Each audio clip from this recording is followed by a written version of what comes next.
இன்றைக்கி வளகாப்பு வீடியோ பார்க்கலாமா? நாங்கள் நல்லா ஜாலியாக கிளம்பியாச்சு. கிளம்பி போய்கிட்டு இருக்கும்போது ஜாலியாக ஒவ்வொன்றா பேசி விளாண்டுட்டே தான் போய்கிட்டு இருந்தோம். வழக்கம் போல் எங்கள் அண்ணன் தான் டிரைவர். ஃபஸ்ட்டு என்ன வீடியோ எடு அப்படின்னு சொல்லி இருந்துச்சு. ஸோ அதையும் அப்படியே வீடியோ எடுத்துகிட்டு நாங்கள் அப்படியே விஜி வீட்டுக்கு போயிட்டோம். போன உடனே எங்கள் அத்தைக்கு நல்ல வேலை, எந்த வேலையாக இருந்தாலும் இப்படி தான் இழுத்து போட்டு செஞ்சிட்ருப்பாங்க. ஃபஸ்ட்டு பெரியம்மா தான் இந்த வேலை பார்த்துட்டு இருந்தாங்க. அது என்னென்னா வேப்பங்குச்சியில் வளையல் மாதிரி செஞ்சு ஃபஸ்ட்டு போடணும் அப்படின்னு சொல்லியிருந்தாங்களா, அதோட அத்தை தான் அதை பார்த்துட்டு இருந்தாங்க. விஜி ஆல்ரெடி ரெடியாகி தான் இருந்தால், எனக்கு ஜடை மட்டும் பின்னாடி போட்டு விடுக்கா அப்படின்னு சொன்னால நானும் சித்தியும் தான் அதை ரெடி பண்ணிகிட்டு இருந்தோம். ஆல்ரெடி வளகாப்பு வீடியோ பார்த்துட்டு கேட்டிருந்தீங்க, ஏன் இவ்வளோ சிம்பிளாக எல்லாமே ரெடி பண்ணியிருந்தீங்க அப்படின்னு. ரொம்ப சிம்பிளாக இருக்கியே அப்படின்னு. 2 பேருமே அப்படி தான், ரொம்ப சிம்பிள் தான். அவளும் வேறு எதுவும் கிராண்டாலாம் கேட்கல, ஜடை மட்டும் நீட்டாக பின்னாடி போட்டு விடுங்க, இது மட்டும் எனக்கு பிடிச்ச மாதிரி இருக்கணும் அப்படின்னு சொல்லியிருந்தா. ஸோ அது மட்டும் சித்தி நானும் சேர்ந்து ரெடி பண்ணிட்டோம். பார்க்கவே ரொம்ப அழகாக இருந்துச்சு. எப்படி இருக்குன்னு சொல்லிட்டு நீங்களும் கமெண்ட்டில் சொல்லுங்கள். நாங்கள் உள்ளே ரெடி ஆகும்போதே வெளியில் எல்லா திங்ஸும் எடுத்து வச்சுட்டு, சரி இன்னுமா ரெடி பண்ணிகிட்டு இருக்கீங்க வாங்க அப்படின்னு சொல்லிட்டாங்க. நாங்கள் அப்படியே வந்ததுக்கப்புறம் பொண்ணு மாப்பிள்ளைலாம் உட்கார வச்சு வளையல் போட ஸ்டார்ட் பண்ணிட்டாங்க. எங்கள் இதில் எப்படி வளகாப்பு போடுவாங்க அப்படின்னா, இப்படி தான் பொண்ணு மாப்பிள்ளையை சேரில் உட்கார வச்சு ஃபஸ்ட்டு நல்லா பெரியவங்க இருக்காங்கள்ல, அவங்க தான் வளையல் போடுவாங்க. அப்படி இல்லை அப்படின்னா நாத்தனமாருங்க இருக்காங்களா, அவங்க தான் வெள்ளியில் காப்பு மாதிரி செஞ்சு போடுவாங்க. விஜிக்கு அவங்க நாத்துல தான் ஃபஸ்ட்டு போட்டு விட்டாங்க. அதுக்கப்புறம் ஒருத்தவங்களாம் போட ஸ்டார்ட் பண்ணிட்டாங்க. நிறைய வீடியோ எடுக்கலை. இதில் கொஞ்சம் பர்சனலாக ஒர்க் இருந்துச்சா, ஸோ அந்த பக்கத்து போயிட்டோம். இந்த பக்கம் விஜயை கவனிக்கவே முடியலை. ஏதோ அப்பப்போ எடுத்த வீடியோ வச்சு தான் மேக் பண்ணியிருக்கேன்.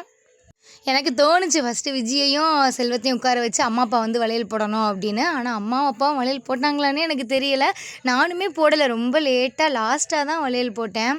அப்புறம் இடையில வந்தவங்கலாம் கவனிக்க வேண்டியது இருந்துச்சு. அப்புறம் ஃப்ரெண்டு வேறு வரேன்னு சொல்லியிருந்தாங்க. அப்புறம் ஒவ்வொரு ஆளாக வர நான் அந்த பக்கமே பிஸியாக இருந்துட்டேன்னா விஜயை பார்க்கவே முடில.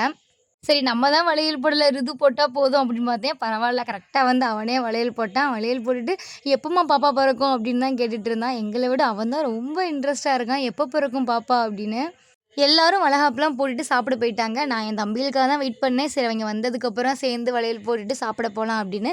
இன்றைக்கி சண்டே வேறவா, அதனால் சர்ச்சுக்கு போயிட்டு வர்றதுக்கு ரொம்ப லேட் ஆயிடுச்சு. இவங்க 2 பேரும் என் தம்பி தான். ஆனால் பார்க்குறதுக்கு எனக்கு அண்ணன் மாதிரி இருப்பாங்க, நல்லா வளர்ந்துட்டாங்க. அதுக்கப்புறம் நாங்களும் ஃபேமிலி ஃபோட்டோஸ் வீடியோஸ் எல்லாமே எடுத்து முடிச்சுட்டு சாப்பிட போயிட்டோம். சமைக்கும் போதே எனக்கு தோணுச்சு, பவித்ரா தனியாக எடுத்து வச்சு சாப்பிட்ரு அப்படின்னு. ஆனால் சாப்பிடவே முடியலை அந்த டைமில். சரி டைமுக்கு அங்கே போகணும், நல்ல நேரம் முடியறதுக்குள்ளே போகணும், வளையல் போடணும் அப்படின்னு சொல்லிட்டு சாப்பிடாம கிளம்பி வந்துட்டோமா. இங்கே பார்த்தா இவங்க வர்றதுக்கே ரொம்ப லேட் ஆகிடுச்சு. சாப்பிட உட்காரும்போது 2:30 கிட்டே இருக்கும். ஒழுங்காகவே சாப்பிடவும் முடியல. சாப்பாடு எல்லாமே சூப்பராக இருந்துச்சு. சாப்பிட்டுட்டு இருக்கும்போதே விஜிட்டே சொல்லிட்டேன், விஜி இப்போவே இப்போ உன் திங்ஸ் எல்லாம் பேக் பண்ணி வச்சிரு, நம்ம கிளம்பும்போது அவசரப்படுத்துவாங்க, நீ ஏதாவது ஒரு திங்ஸை மிஸ் பண்ணிடுவ அப்படின்னு. அவளே சாப்பிட்டு முடிச்சதுக்கப்புறம் எல்லா திங்ஸும் எடுத்து வைக்க போயிட்டாலும். அப்புறம் நாங்கள் ரொம்ப நேரம் உட்காந்து சர்ச்சில் தான் பேசிகிட்டு இருந்தோம்.